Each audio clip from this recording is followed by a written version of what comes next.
The Enormous Crocodile by Roald Dahl. A bit farther on, the enormous crocodile met the roly-poly bird.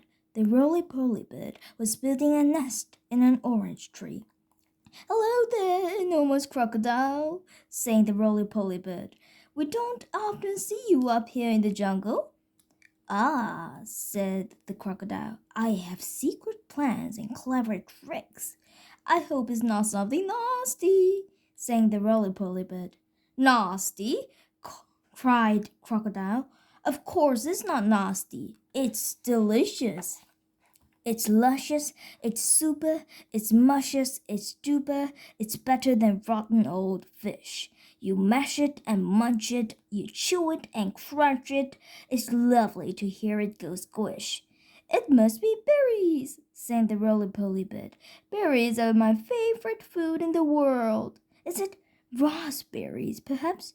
Or could it be strawberries?" The enormous crocodile laughed so much his teeth rattled together like pennies in a piggy bank. "Crocodiles don't eat berries," he said. "We eat little boys and girls, and sometimes we eat roly-poly birds as well." Very quickly, the crocodile reached up and snapped his jaws at the roly-poly bird. He just missed the bird, but he managed to catch hold of the long, beautiful feathers in its tail. The roly-poly bird gave a shriek of terror and shot straight up into the air, leaving its tail feathers behind in the enormous crocodile's mouth. At last, the enormous crocodile came out of the other side of the jungle into the sunshine. He could see the town not far away.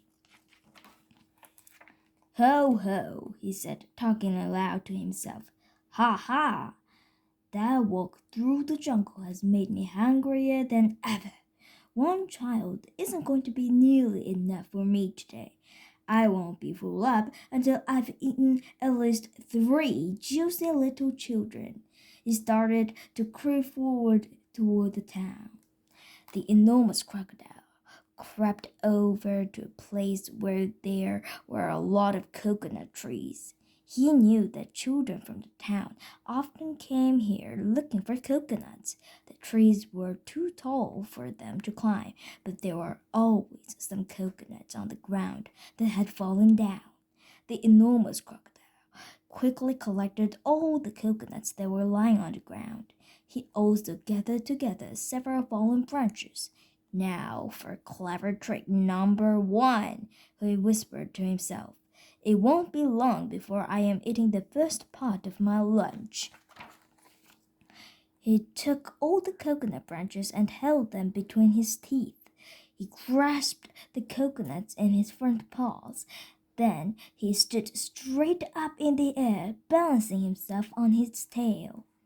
He had arranged the branches and the coconuts so cleverly that he now looked exactly like a small coconut tree standing among all the big coconut trees. Soon, 2 children came along. They were brother and sister. The boy was called Toto. His sister was called Mary. They walked around looking for fallen coconuts, but they couldn't find any because the enormous crocodile had gathered them all up. "Oh, look!" cried Toto. "That tree over there is much smaller than the others, and it's full of coconuts.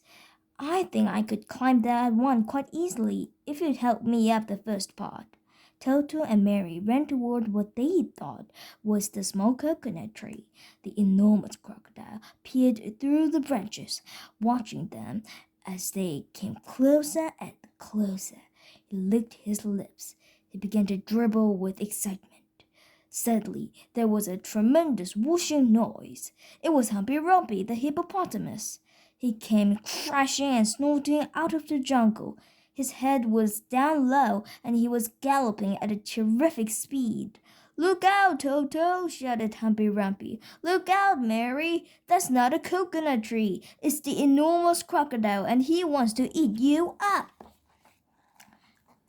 Humpy Rumpy charged straight at the enormous crocodile. He caught him with his giant head and sent him tumbling and skidding over the ground.